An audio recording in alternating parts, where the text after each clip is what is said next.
ਸੋ ਜਲੰਧਰ ਜ਼ਿਲ੍ਹੇ ਦੇ ਵਿੱਚ ਕੋਵਿਡ 19 ਦੇ ਜਿਹੜੀ ਲੇਟੈਸਟ ਪੋਜੀਸ਼ਨ ਨੂੰ ਲੈ ਕੇ ਮੈਂ ਆਪ ਦੇ ਨਾਲ ਕੁਝ ਗੱਲਾਂ ਸਾਂਝੀਆਂ ਕਰਨਾ ਚਾਹ ਰਿਹਾ ਸੀਗਾ।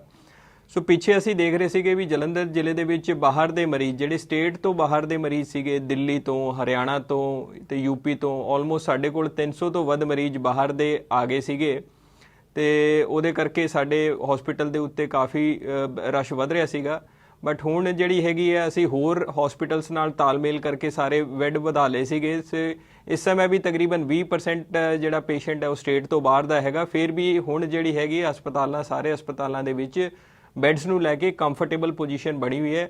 ਇਸ ਸਮੇਂ ਜਿਹੜੇ ਸਾਡੇ 611 ਬੈੱਡ ਜਿਹੜੇ ਹੈਗੇ ਆਕਸੀਜਨ ਦੇ ਉਹ ਖਾਲੀ ਨੇ ਤੇ ਵੈਂਟੀਲੇਟਰ ਦੇ ਵੀ ਬੈੱਡ ਜਿਹੜੇ ਹੈਗੇ ICU ਬੈੱਡ 118 ਇਹ ਖਾਲੀ ਨੇ। ਸੋ ਇਸ ਸਮੇਂ ਜਲੰਧਰ ਡਿਸਟ੍ਰਿਕਟ ਦੇ ਵਿੱਚ ਬੈੱਡਸ ਨੂੰ ਲੈ ਕੇ ਕੋਈ ਵੀ ਦਿੱਕਤ ਪਰੇਸ਼ਾਨੀ ਵਾਲੀ ਗੱਲ ਨਹੀਂ ਹੈ।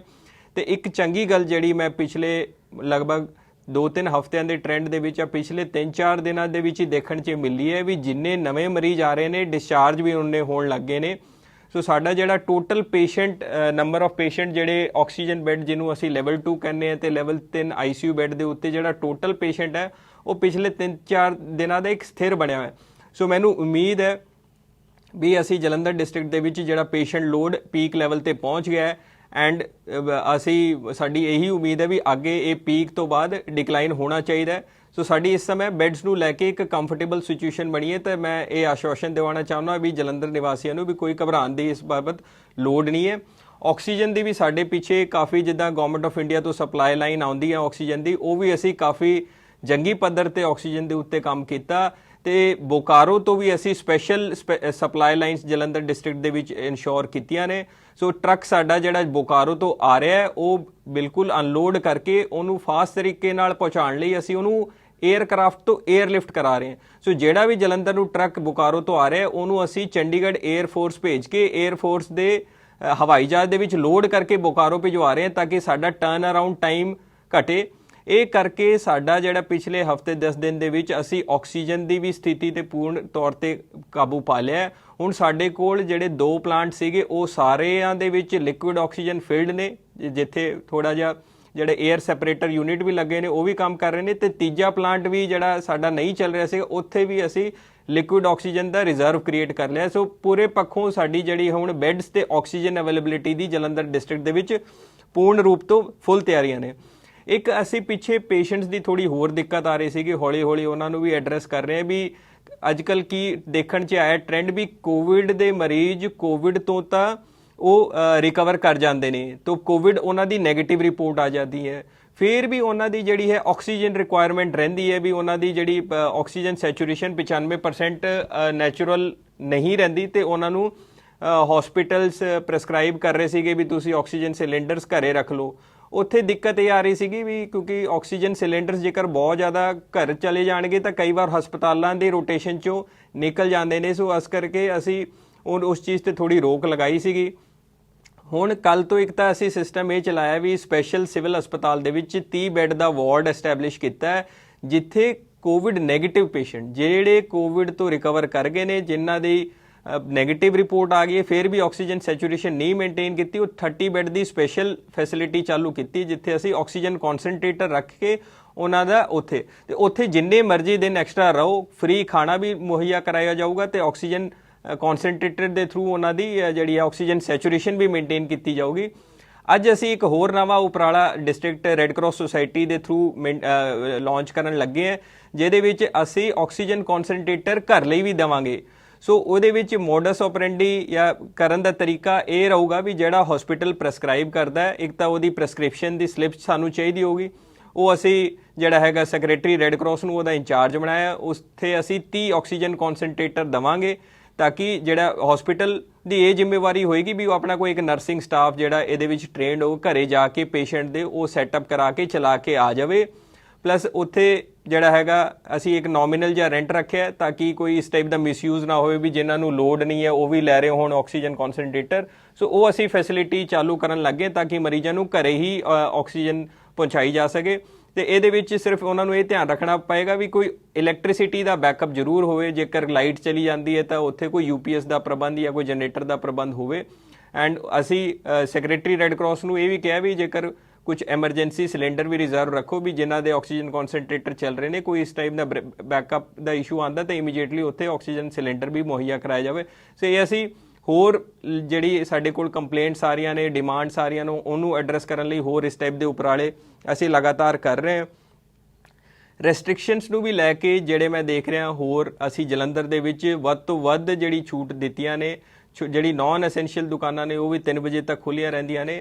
ਮੈਂ ਦੇਖ ਰਿਹਾ ਸੀਗਾ ਜਿੱਦਾਂ ਲੁਧਿਆਣੇ ਸਾਰਾ ਕੁਝ 12 ਵਜੇ ਬੰਦ ਹੋ ਜਾਂਦਾ ਹੈ, ਅੰਮ੍ਰਿਤਸਰ ਦੇ ਵਿੱਚ ਵੀ ਜਿਹੜੇ ਔਡ ਈਵਨ ਜਾਂ ਲੈਫਟ ਰਾਈਟ ਦਾ ਸਿਸਟਮ ਹੈ, ਅਸੀਂ ਨਾਨ ਐਸੈਂਸ਼ੀਅਲ ਕੈਟੇਗਰੀਜ਼ ਨੂੰ ਛੂਟ ਦਿੱਤੀਆਂ ਨੇ ਤਾਂ ਕਿ ਛੋਟੇ ਦੁਕਾਨਦਾਰਾਂ ਦਾ ਹੋਰ ਅੰਦਰ ਨੁਕਸਾਨ ਨਾ ਹੋਵੇ।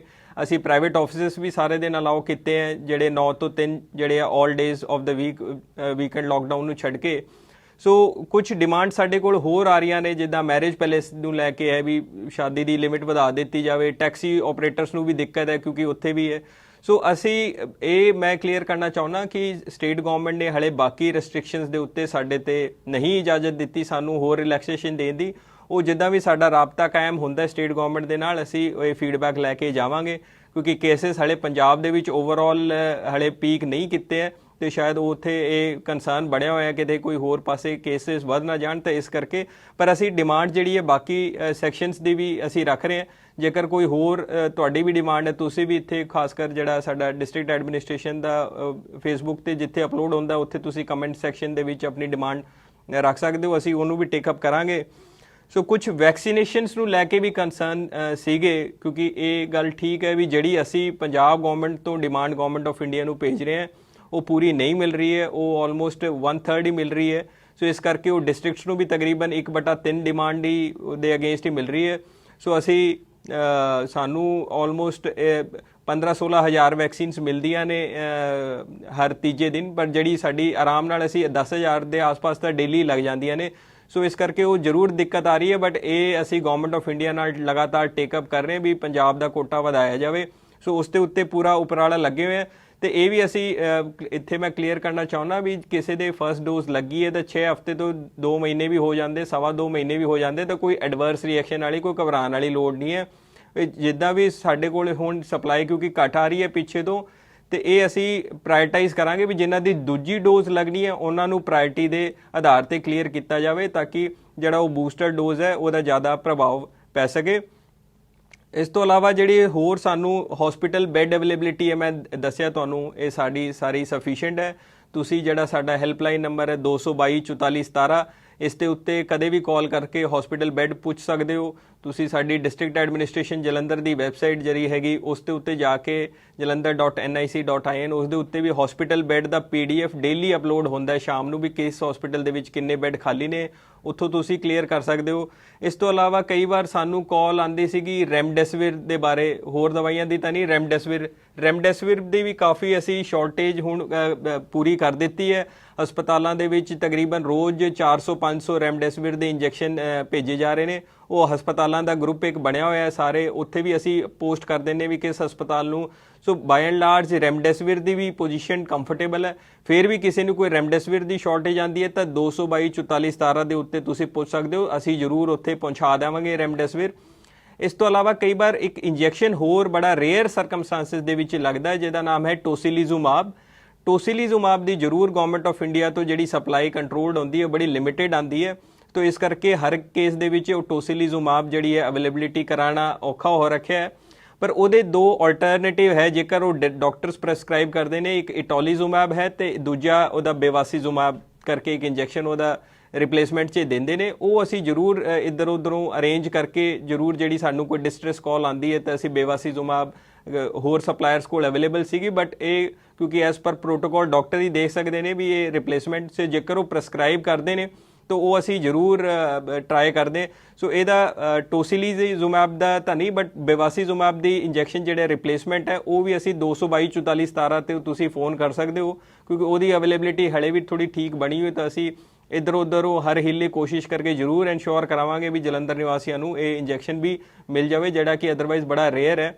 ਤੇ ਇਹ ਬਾਈ ਐਂਡ ਲਾਰਜ ਮੈਂ ਗੱਲਾਂ ਸਾਂਝੀਆਂ ਕਰਨਾ ਚਾਹ ਰਹੀ ਸੀਗੇ। ਸੋ ਮੈਨੂੰ ਉਮੀਦ ਹੈ ਵੀ ਸਾਡਾ ਜਿਹੜਾ ਹੈਗਾ ਇਸ ਹਫਤੇ 10 ਦਿਨਾਂ ਦੇ ਵਿੱਚ ਟ੍ਰੈਂਡ ਪੂਰਾ ਕਲੀਅਰ ਹੋ ਜਾਣਾ ਚਾਹੀਦਾ ਐਂਡ ਸ਼ਾਇਦ ਪੇਸ਼ੈਂਟ ਪੀਕ ਕਰਕੇ ਡਿਕਲਾਈਨਿੰਗ ਮੋਡ ਦੇ ਵਿੱਚ ਆ ਜਾਣ। ਤਾਂ ਮੇਰੀ ਆਹੀ ਲਾਸਟ ਅਪੀਲ ਹੈ ਵੀ ਆਪਾਂ ਨੂੰ ਰੈਸਟ੍ਰਿਕਸ਼ਨਸ ਵੀ ਕਾਫੀ ਅਸੀਂ ਰਿਲੈਕਸੇਸ਼ਨ ਵੱਧ ਤੋਂ ਵੱਧ ਜਲੰਧਰ ਡਿਸਟ੍ਰਿਕਟ ਦੇ ਵਿੱਚ ਦਿੱਤੀਆਂ ਨੇ। ਸੋ ਆਪਾਂ ਜਿੰਨੀ ਵੱਧ ਤੋਂ ਵੱਧ ਪ੍ਰੀਕਾਸ਼ਨ ਦੇ ਵਿੱਚ ਇਹਨੂੰ ਕਰ ਸਕਦੇ ਹਾਂ ਉਹ ਕਰੀਏ, ਤਾਂ ਕਿ ਅਸੀਂ ਸਾਨੂੰ ਐਨੇਬਲ ਕਰੂਗਾ ਵੀ ਜਿੱਦਾਂ ਕੇਸਿਸ ਘਟਣਗੇ ਅਸੀਂ ਹੋਰ ਵੱਧ ਤੋਂ ਵੱਧ ਰਿਲੈਕਸੇਸ਼ਨ ਦੇਵਾਂਗੇ। ਐਂਡ ਇਹ ਮੈਂ ਅਰਦਾਸ ਕਰਦਾ ਰੱਬ ਅੱਗੇ ਵੀ ਅਸੀਂ ਇੱਕ 24 ਘੰਟੇ ਦੁਬਾਰਾ ਸਾਰਾ ਸਿਸਟਮ ਖੋਲੀਏ। ਸੋ ਧੰਨਵਾਦ ਸਾਰਿਆਂ ਦਾ ਬਹੁਤ ਬਹੁਤ। GNA University, yo, come on, आगे बढ़ना है जिन्हें वो शान से चुने। GNA University, पूरे होते हैं जहाँ सपने, प्रॉमिसिंग जिंदगी यहाँ बने। GNA University, शान से चुने, सफल होंगे ये ठाना है हमने, गर्वित होंगे अपने, पूरे होंगे सपने। आगे बढ़ना है जिन्हें वो शान से चुने। GNA University, inspiring innovation. GNA University.